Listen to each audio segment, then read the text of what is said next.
A paz do Senhor Jesus, para você que está ouvindo esse áudio. Eu quero compartilhar com você uma porção da rica palavra de Deus que encontra-se no Evangelho de Lucas, capítulo 10. Nós leremos alguns versículos, o versículo 1, o versículo 2, parte A, 17 e 20, que diz assim: Depois disso o Senhor designou outros 72 e os enviou 2 a 2 adiante dele a todas as cidades e lugares para onde ele estava prestes a ir. E lhes disse: A colheita é grande, mas os trabalhadores são poucos. Verso 17: Os 72 voltaram alegres e disseram: Senhor, até os demônios se submetem a nós em teu nome. Verso 20: Contudo, alegrem-se, não porque os espíritos se submetem a vocês, mas porque seus nomes estão escritos nos céus. O título da nossa reflexão é Nome que dá esperança. Esse texto que nós acabamos de ler encontra-se no contexto onde Jesus Cristo envia 72 discípulos para cumprir uma missão. Eles foram enviados pelo próprio Jesus de dois em dois, para cumprir essa missão dada por Jesus. E que missão era essa? Era uma missão difícil, era uma missão árdua. O versículo que nós lemos, o 2, parte A, diz que a seara é grande, poucos os ceifeiros, poucos os trabalhadores. Jesus Cristo estava dizendo assim, a missão ela não é fácil. E por isso poucos são aqueles que se submetem a cumprir essa missão. Os discípulos estavam sendo enviados por Jesus para cumprir a missão de passar pelos locais antes de Jesus. Jesus Cristo enviou os discípulos dizendo: vocês vão para essa missão porque eu irei passar por esses lugares. Diante deste contexto, os discípulos foram em nome de Jesus, ou seja, usando o nome de Jesus para cumprir essa missão. E que missão era essa? Era falar da palavra de Jesus, era falar sobre o reino, era trazer esperança àqueles lugares, porque com certeza Jesus Cristo já sabia que aqueles lugares onde ele iria passar eram lugares onde existiam famílias desestruturadas, vidas sem esperança, vidas que estavam passando por conflitos, por enfermidades, por possessões demoníacas. Tudo isso Jesus Cristo já sabia, porque ele era 100% homem, mas também era 100% Deus. E ele enviou esses discípulos para cumprir essa missão, usando o nome dele, dizendo: em nome de Jesus, seja abençoado, em nome de Jesus, seja liberto, em nome de Jesus, vai melhorar a sua vida, em nome de Jesus, essa história vai ser mudada. Esses discípulos foram para cumprir essa missão. Mesmo diante desse grande desafio de fazer a obra de Deus, os discípulos estavam sob uma palavra poderosa, a palavra de Jesus, que concedia a eles o quê? A autoridade para o cumprimento dessa missão. Eles estavam sob uma palavra de autoridade e a partir daí eles foram. E o êxito que eles tiveram não foi por causa da capacidade própria, mas sim da autoridade dada por Jesus que estava no seu próprio nome. Os discípulos, eles tiveram a honra, eles tiveram o privilégio e oportunidade de fazer uso do santo nome de Jesus para preparar justamente esse itinerário que o Mestre, que Jesus Cristo, estava prestes a visitar. O nome de Jesus, caro ouvinte, ele é poderoso. A palavra de Deus nos diz, nos mostra, no próprio texto que nós lemos, no versículo 17, que os discípulos falam: Senhor, até os demônios se submetem a nós em teu nome. Então vejam que os discípulos aqui mostraram que a vivência, a prática deles durante este itinerário, essa missão, que eles sabiam que o poder não estava com eles, O poder estava no nome de Jesus, que até os espíritos malignos se submetiam a eles em nome de Jesus. E em Filipenses 2, versos 10 e 11 diz: para que ao nome de Jesus se dobre todo o joelho nos céus e na terra e debaixo da terra, e toda língua confesse que Jesus Cristo é o Senhor, para a glória de Deus Pai. Aqui o apóstolo Paulo faz referência a este nome, o nome que está acima de todo nome. Foi esse nome que os discípulos utilizaram nessa missão que eles cumpriram. Mesmo tendo essa experiência maravilhosa, Jesus Cristo exorta os discípulos, dizendo que o mais importante não era que os espíritos estavam se submetendo a eles. Não era essa, vamos dizer assim, a real importância que eles tinham que dar. Jesus Cristo diz para ele que eles têm que estar felizes, eles têm que estar alegres, porque os seus nomes estão escritos nos céus. Jesus Cristo nos mostra aqui com esta palavra dada aos discípulos, dizendo o seguinte: o mais importante, a prioridade máxima é que o nome de vocês esteja escrito no livro da vida, que o nome de vocês esteja sendo arrolado nos céus. E para que isso aconteça, é importante entendermos que para que o meu nome esteja escrito no livro da vida, eu tenho que reconhecer na minha vida um grande nome. E esse grande nome se chama Jesus.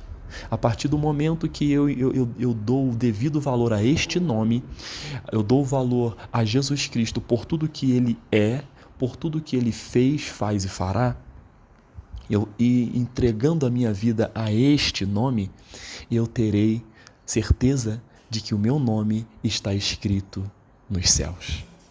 Às vezes, a nossa rotina, as lutas, interrogações, as dificuldades que nós passamos não nos deixam lembrar desta palavra, não nos deixam ouvir a voz de Deus de maneira audível para nos alertar e nos exortar acerca disso. E fazer com que a gente não esqueça que uma vez o meu nome estando escrito nos céus, não há nada, mas não há nada neste mundo que pode me fazer parar.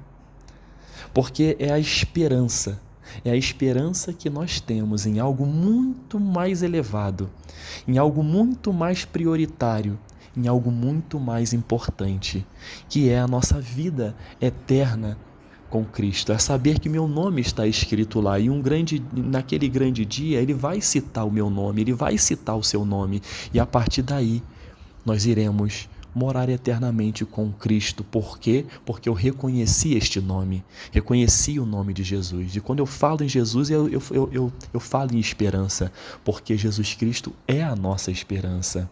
Eu preciso trazer à memória, caro ouvinte, aquilo que me dá esperança. Em Lamentações 3:21 fala acerca disso. Eu tenho que trazer à memória tudo aquilo que me dá esperança. Se a minha esperança estiver em Jesus, eu terei a certeza de que a vontade dele se cumprirá em minha vida, seja aqui na terra ou na minha vida eterna, quando ele vier me buscar. Em 1 Coríntios 15:19 diz: se é somente para esta vida que temos esperança em Cristo, nós somos de todos os homens os mais dignos de compaixão. Em algumas versões fala acerca de miseráveis.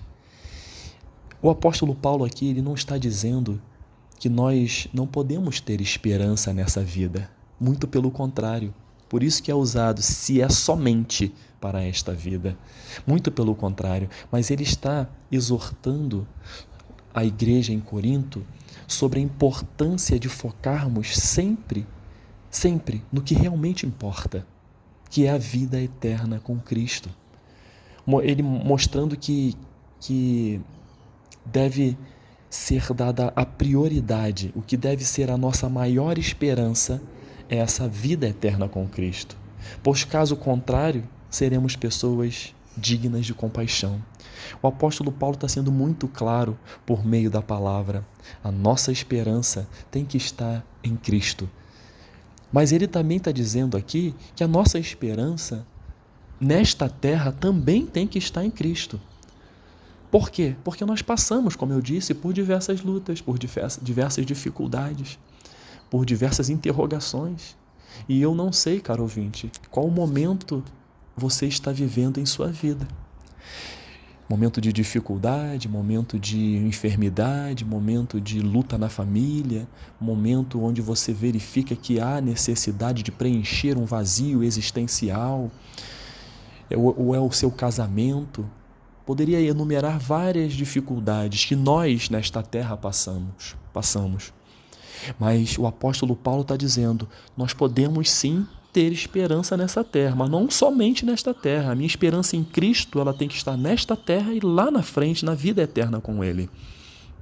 Na vida eterna com Ele, basta eu reconhecê-lo e acreditar neste nome, professar este nome com a minha língua, com os meus lábios, de todo o coração, que Ele é o Senhor e Salvador da minha vida e dedicar a minha vida a Ele, buscar a presença dEle, aceitar o plano de salvação que foi estabelecido para me salvar, então eu terei concretizado lá na frente essa esperança maior que é a vida eterna. Mas nesta terra, caro ouvinte, o Senhor quer que você tenha esperança.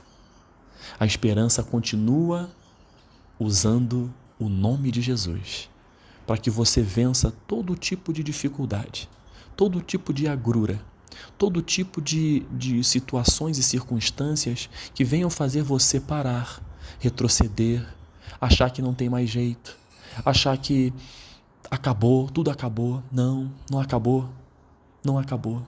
O título da nossa reflexão é Nome que nos dá esperança. O nome é Jesus. A esperança, ela tem que estar latente em nossas vidas, porque você espera por algo confiando em alguém. Aquilo que você tanto espera, confie nesse nome que é Jesus Cristo. Peça a Ele com fé, que o seu caminho vai se abrir. A resposta virá. E o interessante é que quando nós esperamos por algo, nós não sabemos como vai vir e quando virá.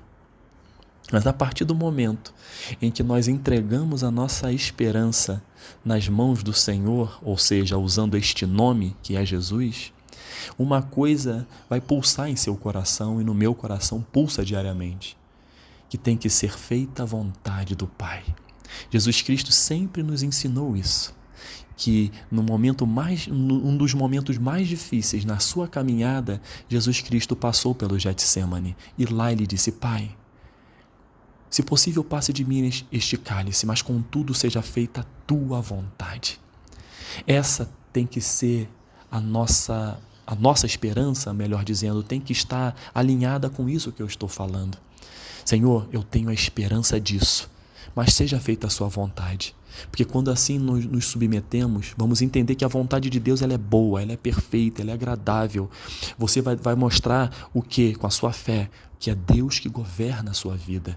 E uma vez Ele governando a sua vida, o de melhor virá. Então não pare, não desanime. Se porventura aquela esperança que você tinha de uma porta se abrir não abriu, não fique triste, porque tem uma outra porta muito melhor do que esta que foi fechada. Porque Deus, Jesus Cristo, este nome que você colocou como governante da sua vida, Ele sim sabe o que é melhor para você. E a sua esperança nele vai mostrar a você que o caminho correto, a bênção certa, é Ele que vai te dar. Então, caro ouvinte, não desanime, continue caminhando. É difícil, às vezes, momentos nesta vida que passamos, mas o Senhor Jesus Cristo falou: no mundo vocês vão ter aflições, mas tem de bom ânimo, porque eu venci o mundo por vocês. As dificuldades serão vencidas no nome de Jesus. A porta vai se abrir no nome de Jesus. A sua família será restaurada no nome de Jesus. O concurso que você quer passar vai ser aberta esta porta no nome de Jesus. Esse nome está acima de todo nome. E é nele que nós temos que depositar toda a nossa esperança. Que Deus possa abençoar a sua vida, que você tenha uma semana repleta da presença de Deus e que este nome, Jesus Cristo, possa ser a bandeira que você vai tremular e esta bandeira vai te conduzir àquilo que você tanto espera. Que Deus nos abençoe. Em nome de Jesus. Amém.